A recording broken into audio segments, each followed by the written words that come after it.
ವೀಕ್ಷಕರೇ, ನೀವು ನೋಡ್ತಾ ಇದ್ದೀರಾ ದೀಪಾವಳಿಯ ವಿಶೇಷ ಬೃಹತ್ ಬ್ರಹ್ಮಾಂಡ ಕಾರ್ಯಕ್ರಮವನ್ನ. ಗುರೂಜಿ ಈಗ ಏನ್ ಹೇಳ್ತಾರೆ ಕೇಳೋಣ ಬನ್ನಿ. ಗುರೂಜಿ, ಇವತ್ತಿನ ದಿವಸ ದೀಪಾವಳಿಯಲ್ಲಿ ಪ್ರತಿಯೊಬ್ಬ ಮನುಷ್ಯ ದೀಪವನ್ನು ಹಚ್ತಾ ಇದ್ದೀವಿ.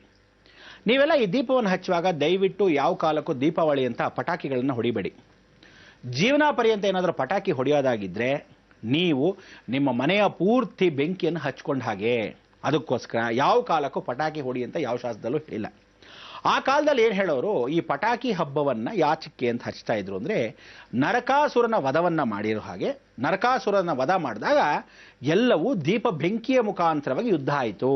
ಆ ಬೆಂಕಿಯ ಯುದ್ಧವನ್ನಾದಾಗ ಯಾವ ಥರ ದೇವತೆಗಳಿಗೂ ರಾಕ್ಷಸರಿಗೂ ಯುದ್ಧ ಆದಾಗ ಈ ಬೆಂಕಿ ಜ್ವಾಲೆಯ ಮುಖಾಂತರವಾಗಿ ಜ್ವಾಲಾಮುಖಿ ಆಗಿರ್ತಕ್ಕಂಥ ಗುಂಡುಗಳಲ್ಲಿ ಎಸೆರಿದ್ರು ಅಂತ ಒಂದು. ಎರಡನೇದಾಗಿ ಪರಶಿವನು ವಿಶೇಷವಾಗಿರ್ತಕ್ಕಂಥ ಅಂಕುರಾರ್ಪಣೆಯನ್ನು ಮಾಡಿದ. ಅವನ್ನ ನಿರ್ವಾಣ ಸ್ವರೂಪದಲ್ಲಿ ಇದ್ದ. ಜಗತ್ತಲ್ಲಿ ಇಂಥ ಒಂದು ಸುಂದರ ಇದಾನ ಅಂತ ನಿಮ್ಗೆಲ್ಲರಿಗೂ ಗೊತ್ತೇ ಇಲ್ಲ. ವಿಷ್ಣು ಬಹಳ ಸುಂದರ ಅಂತ ಹೇಳ್ತಾರೆ. ಅಂದ್ರೆ ಮಹಾವಿಷ್ಣು ಎಂಥ ಸುಂದರ, ಎಂಥ ಒಂದು ಸೌಂದರ್ಯ, ಅವನಲ್ಲಿರ್ತಕ್ಕಂಥದ್ದು ಎಲ್ಲ ಅಲಂಕಾರ ಪ್ರಿಯ ವಿಷ್ಣು ಅಂತ ಹೇಳ್ತಾರೆ. ಅಲಂಕಾರ ಪ್ರಿಯ ಹೌದು, ಆದರೆ ಶಿವನ್ನ ಯಾರೂ ನೋಡೇ ಇಲ್ಲ. ಅವನಿರ್ತಕ್ಕಂಥ ರೋಮಾಂಚನ, ಫಸ್ಟ್ ಲವ್ವರ್ ಅಂದ್ರೆ ಪರಶಿವನು. ಅದಕ್ಕೆ ಈಶ್ವರನು ಎಷ್ಟು ಪ್ರೀತಿ ಮಾಡ್ತಿದ್ದ ಆ ಸತ್ಯವತಿಯನ್ನ ಅನ್ನೋದು ಅಂಥ ಒಂದು ದೈವ ಸಾನ್ನಿಧ್ಯ ಗೊತ್ತಾಗುತ್ತೆ. ಅದಕ್ಕೆ ಸತ್ಯಂ ಶಿವಂ ಸುಂದರಂ, ಅವನಷ್ಟು ಸುಂದರ ಇಡೀ ಜಗತ್ತಲ್ಲಿ ಇಲ್ಲ ಅನ್ನೋಕ್ಕೆ ಸಾಕ್ಷಿ ರೂಪವೇ ದೀಪಾವಳಿ ಹಬ್ಬ. ಅದಕ್ಕೆ ಈ ದೀಪಾವಳಿ ಹಬ್ಬದ ವಿಚಾರ ಎಷ್ಟೋ ಜನಕ್ಕೆ ಗೊತ್ತಿಲ್ಲದೆ ಇರೋದನ್ನ ಅದನ್ನು ಸಂಕ್ಷಿಪ್ತವಾಗಿ ತಿಳಿಸ್ತೀನಿ.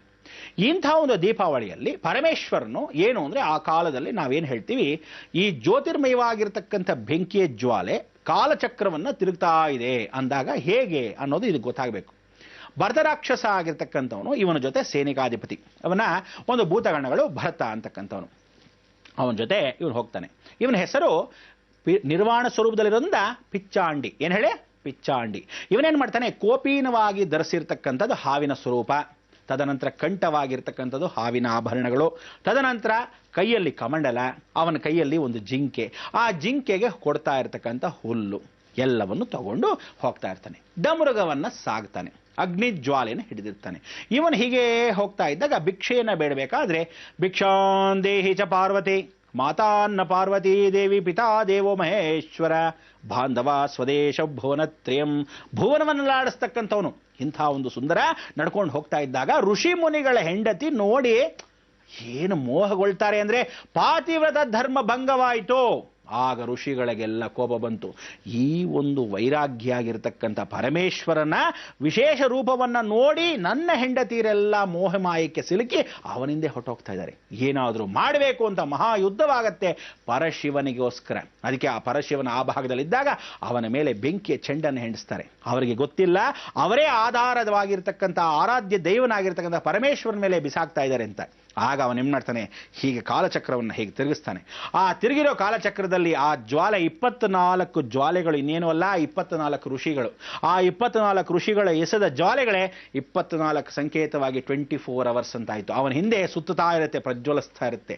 ಈ ಪ್ರಜ್ವಲದಲ್ಲಿ ಆ ಭರತ ರಾಕ್ಷಸನ ಮೇಲೆ ತಾನು ನಿಂತ್ಕೊಂಡ ಹಾಗೆ ಕೆಳಗಡೆ ಬೆಂಕಿ, ಆ ಬೆಂಕಿಯನ್ನು ತಡೆಯಕ್ಕೆ ಈ ಭೂತಗಣ ತಾನೇನ್ ಮಾಡ್ತಾನೆ, ತಾನೇ ಅಡ್ಡವಾಗಿ ನಿಂತ್ಕೊಂಡ್ಬಿಡ್ತಾನೆ. ಪರಶಿವನ ಕಾಲೆಲ್ಲಾದರೂ ಬೆಂಕಿಯ ಮೇಲೆ ಬಿದ್ದೋಗುತ್ತಾ ಅನ್ನೋ ಒಂದು ಅನುಗ್ರಹದಲ್ಲಿ ಅವನು ಹೀಗೆ ಬಗ್ಗದಾಕ್ಷಣಕ್ಕೆ ಪರಶಿವನು ಅವನ ಮೇಲೆ ನಿತ್ಯವಾಗಿ ನಿಂತ್ಕೊಂತಾನೆ. ನಿಂತು ನಾಟ್ಯವನ್ನು ಆಡ್ತಾನೆ. ಆ ನಾಟ್ಯವಾಡೋದೇ ನಟರಾಜ. ಎಂಥ ಒಂದು ಸೌಂದರ್ಯ, ಅಂಥ ಒಂದು ಸೌಂದರ್ಯವಾಗಿರ್ತಕ್ಕಂಥ ನಟರಾಜನ ನಾಟ್ಯವಾಡಿದಾಗ ಈ ಪ್ರಜ್ವಲಿಸ್ತಾ ಇರತಕ್ಕಂಥ 12 ಜ್ಯೋತಿಯ ಬೆಂಕಿಯನ್ನು ನೋಡಿ ಅವರು ಸಂಕ್ಷಿಪ್ತವಾಗಿ ಭಯಭೀತರಾಗಿ ಸಾಷ್ಟಾಂಗ ನಮಸ್ಕಾರ ಆಗ್ತಾರೆ. ತಪ್ಪಾಯಿತು, ಕ್ಷಮಿಸು ಪರಮಾತ್ಮ, ನಾವು ಅಗ್ನಿ ಜ್ವಾಲೆಗಳನ್ನು ನಿನ್ನ ಮೇಲೆ ಬೆಳಗಿಸಿದಂತ. ಯೋಚನೆ ಮಾಡಬೇಡಿ, ನೀವು ಕಾಲಚಕ್ರವಾಗಿರ್ತಕ್ಕಂಥ ಇಂಥ ಒಂದು ಸಂದಿಗ್ಧ ಕಾಲದಲ್ಲಿ ಕಾಲವನ್ನು ತಡೆಯೋಕ್ಕೋಸ್ಕರ ನಿಮ್ಮ ಕೈಯಲ್ಲಾಗಲ್ಲ. ಅದಕ್ಕೆ ಆ ಕಾಲಚಕ್ರ 24 ಋಷಿಗಳಾಗಿರ್ತಕ್ಕಂಥ ನಿಮಗೆ ಕಾಲಚಕ್ರವಾಗಿರ್ತಕ್ಕಂಥ 24. ಅದಕ್ಕೆ ಅಗ್ನಿ ಜ್ವಾಲೆ ನಟರಾಜನ ಹಿಂದೆ ಸುತ್ತಲೂ ನೋಡಿ ಕೆತ್ತನೆ ಮಾಡೋರು ಎಷ್ಟೋ ಜನಕ್ಕೆ ಪೆದ್ದುಗಳು ಗೊತ್ತಿಲ್ಲ, 36 ಮಾಡ್ಬಿಡ್ತಾರೆ, 48 ಮಾಡ್ಬಿಡ್ತಾರೆ. 24 ಜ್ವಾಲೆಗಳು ಮಾತ್ರ ಸ್ವಾಮಿ. ಅದಕ್ಕೆ ಅವನು ಏನು ಹೇಳ್ತಾನೆ, ಈ ಜ್ವಾಲೆಯನ್ನು ನಾನು ಒಂದಿನ ಹಿಡಿದಿರೋದು. ಆ ಜ್ವಾಲೆ ಅಂದ್ರೆ 23 ಜ್ವಾಲೆಯಲ್ಲಿ ಒಂದು ಜ್ವಾಲೆ ನನ್ನ ಆತ್ಮ ಜ್ವಾಲೆ. ಅದಕ್ಕೋಸ್ಕರ ಅದನ್ನ ಇಟ್ಕೊಂಡಿದ್ದೀನಿ. ಈ ಬೆಳಕನ್ನು ನಾನು ಇಡೀ ಜಗತ್ತಿಗೆ ಬೆಳಗಿಸ್ತೀನಿ. ಯಾವಾಗ ಡಮರುಗವನ್ನು ಹೊಡೆದು ನಿಮ್ಮ ದಾರಿದ್ರ್ಯವನ್ನು ಓಡಿಸ್ತೀನಿ. ನಟರಾಜನ ಸ್ಮರಣೆಯನ್ನ ಯಾರು ದೀಪಾವಳಿ ಎಂದು ಪಿಚ್ಚಾಂಡಿ ಅಂತ ಸ್ಮರಣೆ ಮಾಡಿಕೊಂಡು ಭಿಕ್ಷದವರಿಗೆ ವಿಶೇಷವಾಗಿರ್ತಕ್ಕಂಥ ಅನ್ನದಾನವನ್ನ ಯಾರಾದರೂ ಒಬ್ಬನಿಗೆ ಕೂಡಿಸಿ ಅನ್ನದಾನವನ್ನ ಮಾಡಿಸ್ತಿರೋ ಆಗ ಅವನ ವಿಶೇಷವಾಗಿರ್ತಕ್ಕಂಥ ಅವನ ದಾರಿದ್ರ್ಯವು ಸರ್ವನಾಶವಾಗಿ ಹೋಗುತ್ತೆ. ಸರ್ವದಾ ನಿತ್ಯ ಸುಖದಲ್ಲಿರ್ತಾನೆ, ದಾರಿದ್ರ್ಯವು ಎಂದಿಗೂ ಬರೋದಿಲ್ಲ. ಇಂಥ ಒಂದು ಸಂತೋಷವಾಗಿರ್ತಕ್ಕಂಥದ್ದು ಆವಾಗ ಹೇಳ್ತಾನೆ. ಇವನು ಏನು ಕೊಟ್ಟ ಗೊತ್ತಾ? ಮಹಾವಾಕ್ಯಗಳನ್ನು ಕೊಟ್ಟ. ಅಂತ ಪರಮಶಿವನು ನೀವನಿಗೆ ಮಹಾವಾಕ್ಯವನ್ನು ಕೊಟ್ಟಿರತಕ್ಕಂಥದ್ದು ಏನು ಎತ್ತ ಅಂತ ತಿಳಿಸ್ತೀನಿ ನೋಡಿ. ಅವನು 8 ದಿಕ್ಕಲ್ಲಿರ್ತಕ್ಕಂಥ ಅಷ್ಟದಿಕ್ಪಾಲಕರನ್ನು ಕರೆದು ಹೇಳ್ತಾನೆ, ನೋಡಪ್ಪ, ಪೂರ್ವಾಭಿಮುಖವಾಗಿ ನೀನು ನಿಂತ್ಕೊಂಡು ಅಹಿಂಸಾ ಪ್ರಥಮ ಪುಷ್ಪಂ, ನೀನು ಅಹಿಂಸೆಯನ್ನ ಯಾವ ಕಾಲಕ್ಕೆ ಅಂದರೆ ಹಿಂಸೆಯನ್ನು ಬಿಟ್ಟು ಅಹಿಂಸಾವಾದಿ ಆಗ್ತೀಯೋ ಅದೇ ಮೊದಲನೇ ಪುಷ್ಪ ನನಗೆ ನೀನು ಕೊಡ್ತಕ್ಕಂಥದ್ದು.